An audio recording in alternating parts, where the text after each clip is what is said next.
विद्यार्थी मित्रांनो, आज आपण सहकार निबंधकाला अधिकार काय आहेत किंवा निबंधकाला महाराष्ट्र सहकार कायदा 1960 नुसार मिळालेले अधिकार आपण पाहू. आतापर्यंत आपण सहकार निबंधकाची भूमिका, सहकार निबंधकाला कराव्या लागणाऱ्या कार्याची माहिती पाहिलेला आहे.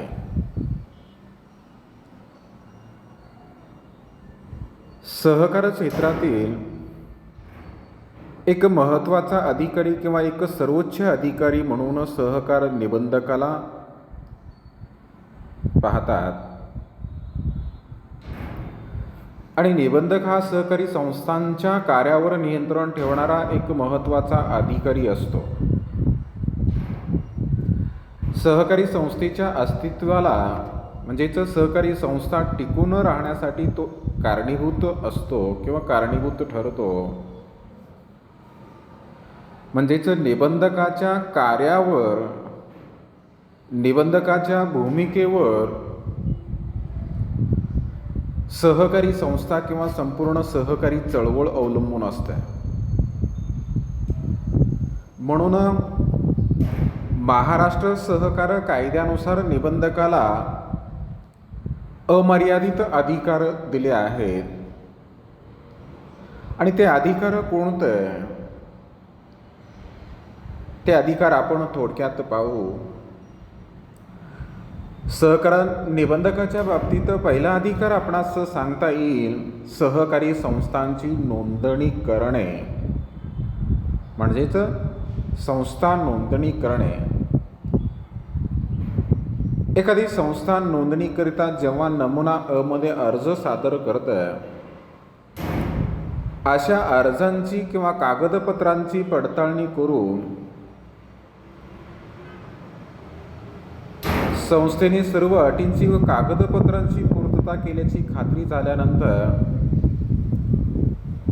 अशा ज्या अर्ज निबंधकाकडे येतात, अर्ज मिळाल्यापासून 2 महिन्याच्या आत नोंदणी केली जाते आणि सहकार निबंधकाने सहकारी संस्थेची नोंदणी करायला पाहिजे. आणि संस्था नोंदणीकृत झाल्याचा अधिकृत पुरावा म्हणून नोंदणी प्रमाणपत्र देण्याचा अधिकार निबंधकाला आहे. म्हणजेच यावरून आपणास संस्था नोंदणी करण्याचा अधिकार, पहिला अधिकार सहकार निबंधकाला आहे. त्यानंतर दुसरा, पोटनियमांना म्हणजेच उपविधी, पोटनियम किंवा उपविधी यास मान्यता देण्याचा अधिकार. संस्था नोंदणी होत असताना उपविधीच्या 4 प्रती जोडाव्या लागतात किंवा प्रवर्तक देत असतात. उपविधी म्हणजे काय? संस्था चालवण्याबाबत नियमावली, संस्थेच्या दैनंदिन कामकाजाचे नियम यालाच उपविधी किंवा पोटनियम असे म्हणतात. मग या उपविधी मंजूर करण्याचा अधिकार सहकार निबंधकाला आहे. त्यानंतर तिसरा अधिकार, अभिलेख जप्त करण्याचा अधिकार. एखाद्या सहकारी संस्थेकडून तिची हिशोब पुस्तके किंवा अभिलेख दडपून टाकणे, अनधिकृत बदल किंवा नष्ट करण्याचा अथवा संस्थेचा निधी किंवा मालमत्तेचा अपहार म्हणजेच गैरव्यवहार, भ्रष्टाचार होण्याचा संभव आहे अशी निबंधकाची खात्री झाल्यास अशा संस्थेची मालमत्ता व अभिलेख जप्त करण्याचा अधिकार देखील निबंधकाला आहे. म्हणजेच संस्थेमधील हिशोब पुस्तके ह्या ठिकाणी जप्त करू शकतो. त्यानंतर चौथा, नोंदणी रद्द करणे म्हणजेच नोंदणी रद्द करण्याचा अधिकार. एखादी संस्था जर कायद्यातील तरतुदींचे किंवा नियमांचे किंवा सहकार तत्वांचे पालन करत नसेल, संस्थेतील पैशांचा गैरव्यवहार करीत असेल, अशा संस्थेची नोंदणी रद्द करण्याचा अधिकार देखील सहकार आयुक्त व निबंधकाला आहे. म्हणजेच सहकार निबंधक सहकारी संस्थांची नोंदणी रद्द करू शकतो. रद्द करण्याचा अधिकार निबंधकाला आहे. त्यानंतर 5वा, सभासदत्व देण्याचा अधिकार. एखादी संस्था जर एखाद्या व्यक्तीचे सदस्यत्व नाकारीत असेल, कारण बऱ्याचशा सहकारी संस्था विशिष्ट व्यक्तीला सदस्यत्व नाकारीत असतात, मग अशा व्यक्ती सहकार निबंधकाकडे अर्ज करू शकतात आणि संबंधित व्यक्ती जर सदस्यत्व होण्यासाठी त्या संस्थेच्या अटी जर पूर्ण करीत असतील, निबंधक संस्थेला आदेश देऊन त्या व्यक्तीस सभासदत्व देण्याबाबत या ठिकाणी संस्थेला सांगू शकतो. म्हणजेच सदस्यत्व देण्याचा देखील अधिकार सहकार निबंधकाला आहे. त्यानंतर 6वा अधिकार, सभांचे आयोजन करणे. 1960च्या सहकार कायद्यातील तरतुदीनुसार वेळोवेळी किंवा वेगवेगळ्या सभा बोलवल्या जातात आणि एखादी संस्था जर सभा वेळेवर नाही बोलवल्यास संबंधित सभा निबंधक बोलू शकतो. निबंधकाला सभा बोलवण्याचा अधिकार आहे. सहकारी संस्थेत घेतल्या जाणाऱ्या विशेष सर्वसाधारण सभा देखील सहकार निबंधक बोलवू शकतो. सभा आयोजन करण्याचा, अर्थात सभा आयोजन करण्याचा अधिकार देखील निबंधकाला आहे. त्यानंतर 7वा अधिकार, हिशोब तपासनीसाची नियुक्ती करण्याचा अधिकार. हिशोब तपासनीसाची नियुक्ती करण्याचा अधिकार. सहकारी संस्था ह्या आर्थिक व्यवहार करणाऱ्या असतात. मग अशा सहकारी संस्थांचे आर्थिक व्यवहार 1960च्या सहकार कायद्यातील तरतुदीनुसार प्रत्येक वर्षी हिशोब तपासनीसांकडून तपासून घ्यावा लागतो. मग अशा प्रसंगी सहकार निबंधक हिशोब तपासनीसाची नेमणूक करून हिशोब तपासणी म्हणजेच लेखापरीक्षण करू शकतो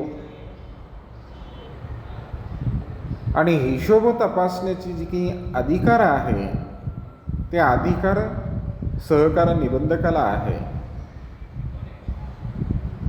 म्हणून सहकार निबंधक हिशोब तपासणी करण्यासाठी हिशोब तपासनीसाची नियुक्ती करू शकतो. त्यानंतर 8वा अधिकार, सहकारी संस्थांचे विलिनीकरण करणे. विलिनीकरण म्हणजे काय? एखाद्या सहकारी संस्थेचं समावेश दुसऱ्या सहकारी संस्थेमध्ये करणे. एखादी संस्था जर आर्थिकदृष्ट्या जर कमकुवत असेल तर ती संस्था दुसऱ्या संस्थेत विलीन करता येतं. म्हणजे जर दुसऱ्या सहकारी संस्थेत समावेश, ह्यालाच संस्थांचे एकत्रीकरण करणे असेही म्हणतात.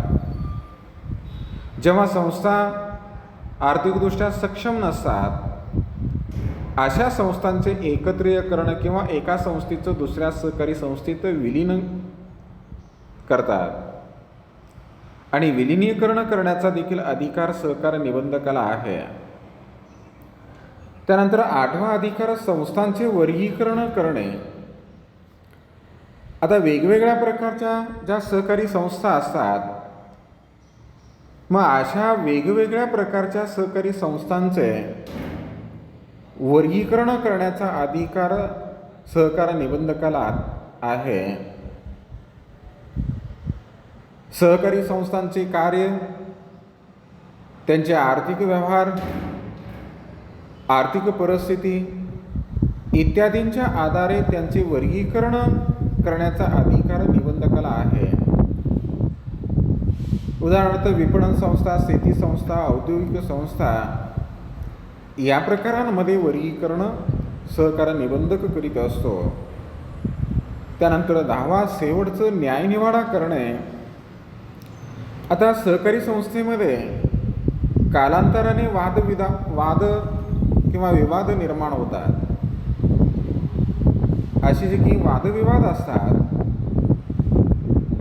याच्या तक्रारी सहकार निबंधकाकडे येतात आणि सहकार निबंधकाकडे आल्यानंतर सहकार निबंधक कायदा आणि पोटनियमातील तरतुदीनुसार असे वादविवाद मिटवून न्यायनिवाडा करतो. म्हणजेच संस्थेमधील न्यायनिवाडा करण्याचा अधिकार सहकार निबंधकाला आहे. तर या प्रकारे आपणास सहकार खात्यातील एक सर्वोच्च अधिकारी म्हणून ज्याचा आपण उल्लेख करतो म्हणजेच सहकार आयुक्त व निबंधक, या सहकार आयुक्त व निबंधकाला कायद्यानुसार हे अधिकार मिळाले आहे. म्हणजेच सहकारी संस्थांची नोंदणी करणे, संस्थेच्या पोटनियमांना मान्यता किंवा मंजुरी देणे, संस्थेची अभिलेख जप्त करणे, सहकारी संस्थेची नोंदणी रद्द करणे, सभासदत्वास मान्यता देणे किंवा सदस्यत्व देणे, सभांचे आयोजन करणे, हिशोब तपासणीसाठी नियुक्ती करणे, सहकारी संस्थांचे विलिनीकरण करणे, संस्थांचे वर्गीकरण करणे आणि शेवटचा संस्थेमधील वाद मिटवणे, न्यायनिवाडा करणे होय. तर या प्रकारे आपणास सहकार निबंधकाला असलेले अधिकार सांगता येईल. तर या ठिकाणी आपण थांबू.